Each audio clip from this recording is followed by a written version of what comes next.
Alright guys, welcome back to the channel. This is Paul, and today we're going to take a look at my new Android Audio Double DIN deck model A6PF by ATOTO. So before I go through the car and start taking panels apart, I have my deck on the bench here and I want to connect it and make sure everything works the way it's supposed to before I get it installed. Alright, so here is the setup. I have the stereo right here. Alright, so here's the setup on the bench. I have the stereo right here. This is my power supply. I have the wirings in the back here and I've connected what I needed to connect. The camera is right here. So this is the backup camera. I did purchase the front camera, but that is still on its way. So this is the old stereo right here. And this thing is massive compared to the new one. So this is the Android Double DIN, and it is covered up here, but this is the Enon brand. You can't really see it, but this is the Enon brand. The reason I took this out was that I could not get this thing to fit properly in my car. All right, so this is the bezel that the stereo is going to go in. And this is a carbon fiber piece right here. And I had to go through and sand it, at least the corners here a little bit, just to get it to fit flush. So I actually picked this up from Lowe's, the sanding block. It's got this nice little edge right here. This has more rounded. And this side has got this little pointy edge right here, and I use that to kind of sand it down the corners.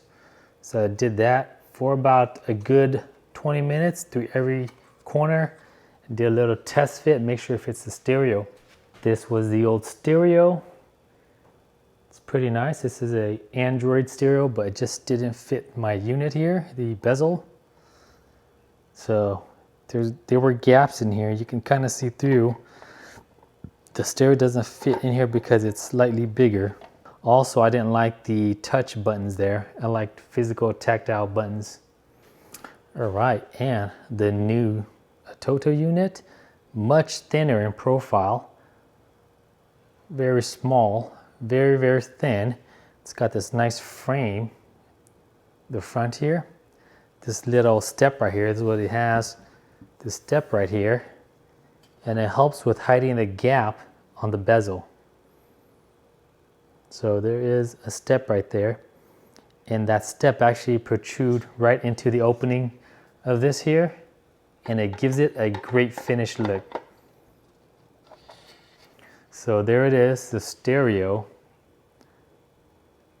Sticks out a little bit from the bezel, and it just gives it a real fresh, clean, very professional look. And that's why I'm replacing the old unit with this one here.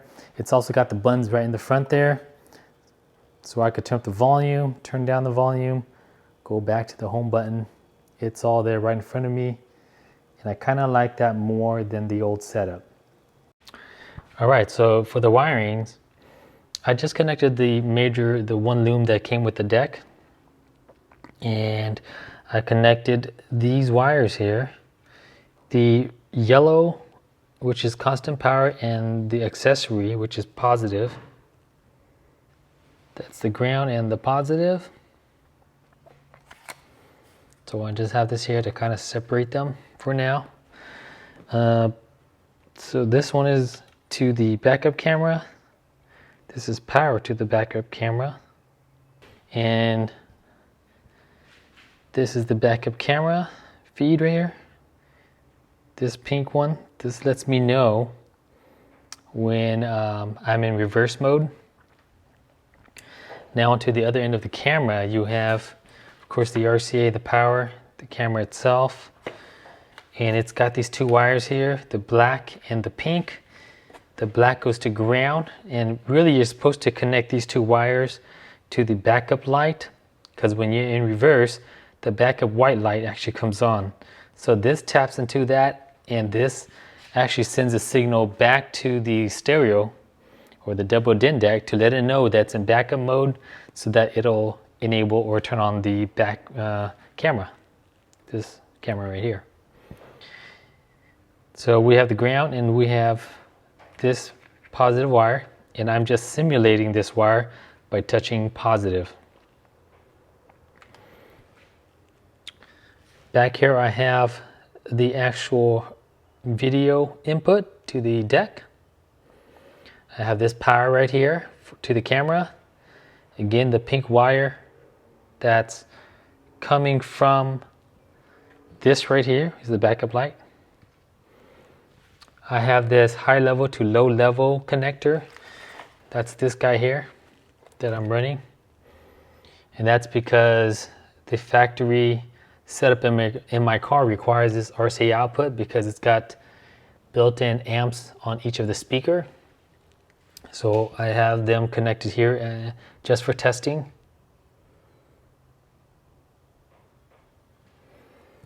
Got the RCA, good old trusty RCA. It's going to my clips setup here. I've got it on the auxiliary input. This is the clips 5, and I'm just using that as a test. And this stereo is connected currently. All I have to do is energize it by turning on the power. And then when I do that, the unit will turn on.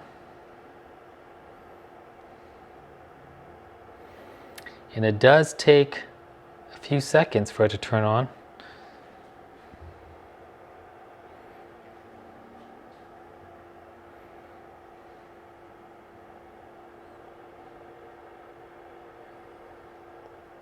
Okay. And I already have it paired up to my phone as a test. This is my phone right here, and if I hit this button, it's going to start to pair it up for Apple CarPlay. This part seems like it takes a few seconds, but I have that there, my audio set up. I could go back to ATOTO's menu and look through that, or if I wanted to, I can go right back to my setup right there. And all I'm doing here is I just want to make sure that everything is working before I go ahead and start the installation process. The other thing I want to do now is I bought this wiring kit right here that connects to my wiring harness inside the car. So I'm going to go ahead and get that connected to the one that's coming out of the stereo right here. And then I'm going to be doing some cleanup on some of the wires, cutting some of them and making sure that they're not exposed. At least I want to make sure that there's no leads exposed. I've got some of these shrink wrap right here I'm going to be using to make sure that the connection is clean.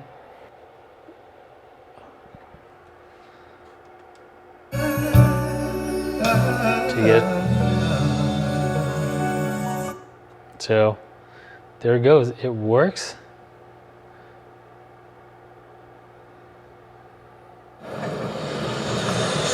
Coming out of here. The last voice just been cancelled. Sounds really good. Please tell me a joke. This thing sounds really good, and what I did was I also kind of modified the equalizer a bit, turned up the Q factor, and turned down all of the channels here because I really wanted to get the highs in here for the tweets. And I have enough gain in there to still be able to turn up the volume. So that's how I have it set up currently. But I know others will like the option of doing something more, maybe rock. You do something like that, it kind of changes the channel a little bit, gives you more boost in certain areas. You got jazz, cinema, soft. So it's actually changing the curve of the equalizer. Personally, I kind of like this a bit, where I turn everything down and leave the highs all the way up so that I could get that sharp, crisp tone from the tweeters. But yeah, I'm just playing it with it right now. Once it's in the car, I'll have to redial this up, maybe turn all this up a little bit more to get some volume. Whatever it is, I'll have to play with it more once it's installed in the car.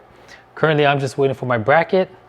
once my bracket to install the stereo comes in, I'll get it installed and we'll do another video then.